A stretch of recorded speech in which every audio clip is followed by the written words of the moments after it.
राजा का मन नालियों के जल के समान यहोवा के हाथ में रहता है। जिधर वह चाहता उधर उसको मोड़ देता है। मनुष्य का सारा चाल चलन अपनी दृष्टि में तो ठीक होता है, परंतु यहोवा मन को जांचता है।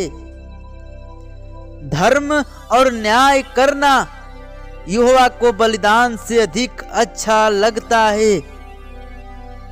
चढ़ी आंखें, घमंडी मन और दुष्टों की खेती तीनों पापमय है। कामकाजी की कल्पनाओं से केवल लाभ होता है, परंतु उतावली करने वाले को केवल घटी होती है।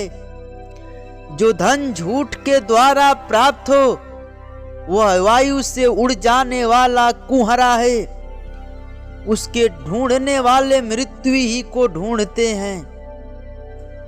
जो उपद्रव दुष्ट लोग करते हैं उससे उन्हीं का नाश होता है, क्योंकि वे न्याय का काम करने से इनकार करते हैं।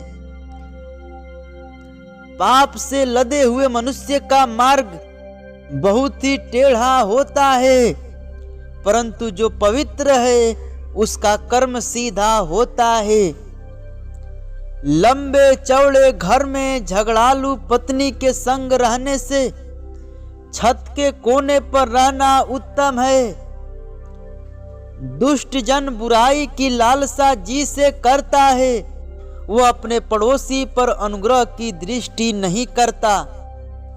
जब ठट्ठा करने वाले को दंड दिया जाता है तब भोला बुद्धिमान हो जाता है, और जब बुद्धिमान को उपदेश दिया जाता है तब वह ज्ञान प्राप्त करता है।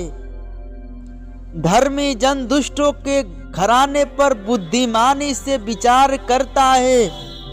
ईश्वर दुष्टों को बुराइयों में उलट देता है। जो कंगाल की दुहाई पर कान दे वह आप पुकारे और उसकी सुनी न जाएगी। गुप्त में दी हुई भेंट से क्रोध ठंडा होता है, और चुपके से दी हुई घूस से बड़ी जलजलाहट भी थमती है। न्याय का काम करना धर्मी को तो आनंद, परंतु अनर्थकारियों को विनाश ही का कारण जान पड़ता है। जो मनुष्य बुद्धि के मार्ग में भटक जाए उसका ठिकाना मरे हुए के बीच में होगा। जो रंगारंग में प्रीति रखता है वह कंगाल हो जाता है, और जो दाखमंदू पीने और तेल लगाने से प्रीति रखता है वह धनी नहीं होता। दुष्ट जन धर्मी की छुड़ौती ठहरता है, और विश्वासघाती सीधे लोगों के बदले दंड भोगते हैं।